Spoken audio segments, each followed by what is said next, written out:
ఏంటిదంతా?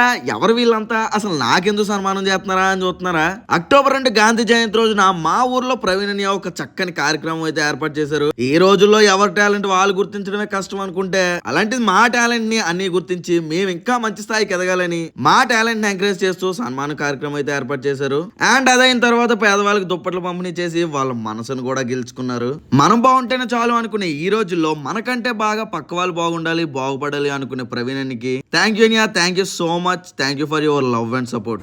సో మన కాలనీ నుండి ఇంత గొప్పగా ఎదగడం అనేది చాలా హ్యాపీగా అనిపించింది. నా వీడియోస్ చూసి కొంతమంది నవ్వుకొని చాలా హ్యాపీగా ఉన్నారు.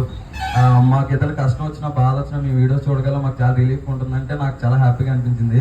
బేసిక్గా ఎవరైనా బాగోకపోతే హాస్పిటల్కి వెళ్ళి టాబ్లెట్లు వేసుకోమని చెప్తారు. బట్ నా వీడియోస్ చూసా కూడా చాలా మందికి స్ట్రెస్ రిలీఫ్ కనిపిస్తుందంటే నాకు అది చాలా హ్యాపీగా అనిపించింది.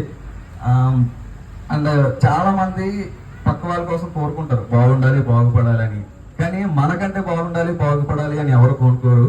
అలా కోరుకున్న వాళ్ళు కొంతమందిలో Pravinya. Thank you so much అన్య. నేనైతే అసలు ఎంత ఎక్స్పెక్ట్ చేయలేదు. మా సక్సెస్ లో 30% మా కష్టం ఉంటే 70% మీ సపోర్ట్ అండ్ లవ్ ఉంది. అది ఇంకా ఉంటుందని కోరుకుంటున్నాం. అండ్ మా ఫ్యామిలీ కూడా నాకు ఫస్ట్ నుంచి చాలా సపోర్ట్ చేసింది. ఎలా అయితే అద్భుతంగా రాస్తారో అలాగే తిన కూడా మాటలు అద్భుతంగా రాస్తారు. తిన ఛానల్ కూడా మొత్తం అందరూ చూడాలని మనస్ఫూర్తిగా కోరుకుంటున్నాను. ఇక్కడ ఎంతో మంది పెద్దలు ఉన్నారు, వీరందరూ కూడా. సో ఛానల్ పేరు మాకు పని లేదు, కానీ ఎప్పుడు పనిలోనే ఉంటాడు, వీడియోస్ చేసే పనిలోనే ఉంటాడు. మాకు పని లేదు అనే ఛానల్ మీ అందరూ చూడాల్సిందిగా, సబ్స్క్రైబ్ చేయాల్సిందిగా కోరుతున్నాను.